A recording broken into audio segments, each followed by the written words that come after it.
M T കഥകൾ എഴുതി, M T നോവലുകൾ എഴുതി, സിനിമ സ്ക്രിപ്റ്റുകൾ ചെയ്തു, നാടകം എഴുതി, സിനിമ ഡയറക്റ്റ് ചെയ്തു. പല പല മേഖലകളിലും അദ്ദേഹം കൈവച്ചിരിക്കുന്നു. അദ്ദേഹത്തിൻ്റെ ലോകം വളരെ വിശാലമാണ്. ഏറ്റവും ഒടുവിൽ കണ്ടത്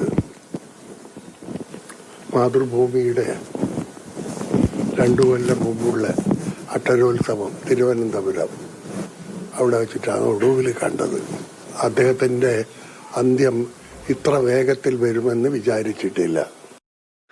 രമേശ്, എം ടിയും ടിയും മലയാള സാഹിത്യ ചരിത്രത്തിൻ്റെ 2 ധ്രുവങ്ങളാണ്. ഇപ്പോൾ കാച്ചിക്കുറുക്കിയ പാലുപോലെ ടി പത്മനാഭൻ്റെ ചെറുകഥകൾ, കടലുപോലെ എം ടിയുടെ നോവലുകൾ, ഊതിക്കാച്ചിയ പൊന്നുപോലെ ടി പത്മനാഭൻ്റെ ചെറുകഥകൾ, ഉല പോലെ മനുഷ്യനെ തീച്ചൂളയിൽ നിന്ന് അവൻ്റെ മുഴുവൻ സർഗശേഷികളിലേക്കും വ്യാപിപ്പിക്കാൻ കഴിയുന്ന, പൊന്നുരുക്കിയെടുക്കാൻ കഴിയുന്ന ഉല പോലെ എം ടിയുടെ സാഹിത്യധാര. അങ്ങനെ പലതും, അങ്ങനെ 2 നമ്മൾ എത്ര ചർച്ച ചെയ്തിട്ടുണ്ട്, ടിയും എം ടിയും. അതെ, മലയാള സാഹിത്യത്തിലെ 2 തലയെടുപ്പുള്ള എഴുത്തുകാരാണ് എം ടിയും ശ്രീ ടി പത്മനാഭനും. 2 ധ്രുവ നക്ഷത്രങ്ങൾ എന്ന് വേണമെങ്കിൽ നമുക്ക് വിശേഷിപ്പിക്കാം. അത്ര തലയെടുപ്പുള്ള 2 പേരുമാണ്. 2 പേരുടെയും ഇപ്പോൾ ടി പത്മനാഭനാകട്ടെ ചെറുകഥ മാത്രമാണ് അദ്ദേഹത്തിൻ്റെ മാധ്യമം. ചെറുകഥയെ അല്ലാതെ മറ്റൊന്നും അദ്ദേഹം നോവൽ എഴുതിയിട്ടില്ല.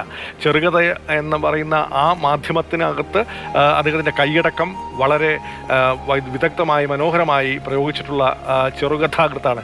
ചെറുകഥയുടെ ശില്പഭംഗി അദ്ദേഹം എഴുതിയ എല്ലാ ചെറുകഥകളിലും നമുക്ക് വായിച്ചെടുക്കാൻ കഴിയും. എം ഡി ആകട്ടെ ചെറുകഥയിൽ നിന്ന് നോവലിലേക്കും തിരക്കഥാരചനയിലേക്കും ബാലസാഹിത്യത്തിലേക്കും അതുപോലെ തന്നെ ലേഖനങ്ങളിലേക്കും പ്രഭാഷണങ്ങളിലേക്കും സിനിമാ സംവിധാനത്തിലേക്കും ഒക്കെ പടർന്നു കയറിയ ഇപ്പോൾ ടി പത്മനാഭൻ തന്നെ സൂചിപ്പിക്കുന്നുണ്ട്, വളരെ വിപുലമാണ് അല്ലെങ്കിൽ വൈവിധ്യം നിറഞ്ഞതാണ് എം ഡിയുടെ സാഹിത്യ ലോകം.